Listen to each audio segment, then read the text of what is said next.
Welcome to This Explainer. Today, we're unpacking a massive, comprehensive blueprint on mastering fatherhood. And look, this isn't just about the biological role, right? The source material outlines an incredible 16-category framework that basically treats fatherhood as the ultimate project in personal development. So let's just start by shattering a massive misconception right out of the gate. The myth tells us that you've got to be flawless or that you need to be rich to provide a great life. But the reality? You literally just need to be intentional and stable. A great father actively and consciously develops his character, his daily habits, and a stable environment. It's all about consistent effort, guys, not some impossible standard of perfection.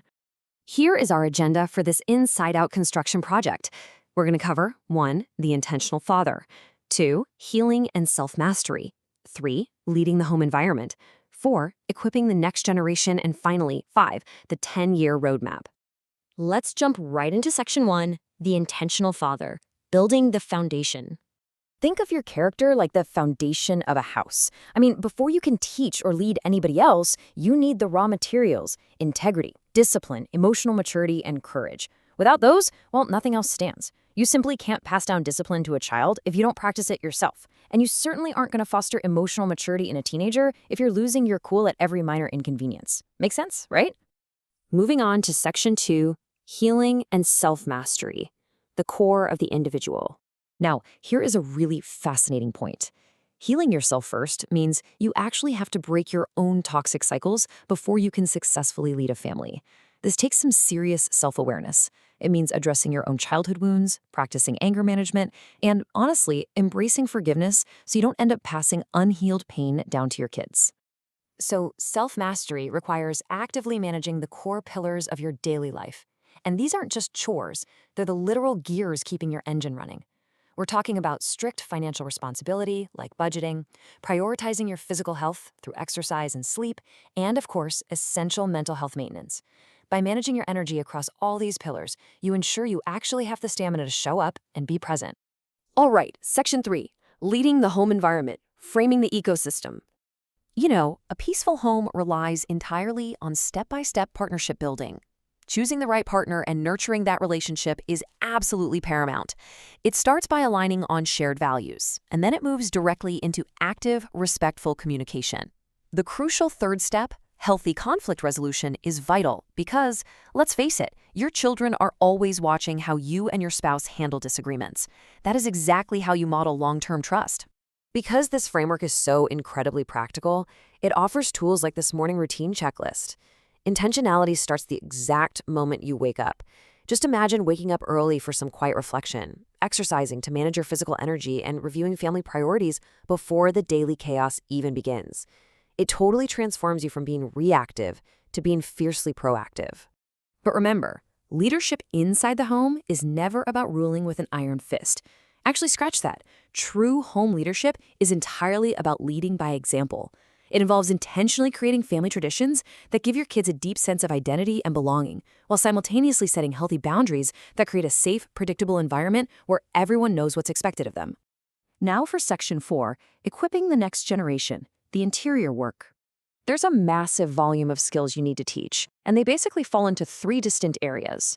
First up, parenting skills, focusing on emotional support and, this is a big one, teaching discipline without relying on fear.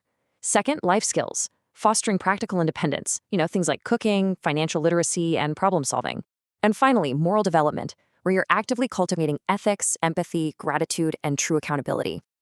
Of course, modern fathers face unique challenges that previous generations literally couldn't even imagine. We have to adapt by teaching digital literacy. This means actively managing screen time, deeply understanding internet safety, navigating the absolute minefield of social media, and even preparing kids to use AI tools responsibly. You can't just opt out of the digital world anymore. You absolutely have to actively guide your children through it. So looking at this, there are 2 vastly different styles of raising kids. Reactive parenting is characterized by yelling, fear-based discipline, and essentially just passing down inherited family trauma. On the flip side is intentional parenting, which is the ultimate goal of this entire framework. This is where we intentionally encourage curiosity, build genuine emotional resilience, and teach our kids healthy risk-taking so they can handle failure with real confidence. Which brings us to section 5, the 10-year roadmap, the roof, and legacy. Let's see how this all builds over time. The source explicitly maps out a 10-year personal development timeline. You don't just do this all at once. Year 1 is heavily focused on your own healing and self-mastery. Then, by year 3, you're establishing strong home leadership and partnership. Year 5 scales up to active teaching of life skills, leading all the way to year 10, where you finally cement a long-term legacy. It's a marathon, not a sprint. And hey, legacy isn't just about the money you leave behind in a will. According to this blueprint, a true legacy is built through beautiful, intentional actions. It's about writing heartfelt letters your children can read when they get older. It's documenting and preserving family history and deliberately passing down hard-earned wisdom. That is exactly how you leave a positive, multi-generational impact. As we wrap up this explainer today, just remember that no one completes every single life task perfectly. You are going to make mistakes along the way. But being a good father is an ongoing process of learning, adapting, and showing consistent love, responsibility, and presence. It's that intentional effort that truly counts. I'll leave you with this final, provocative thought to carry with you as you reflect on everything we've covered today. Take a hard look at your own habits, your history, and your reactions, and ask yourself, what toxic cycle will you break today to build your family's legacy tomorrow?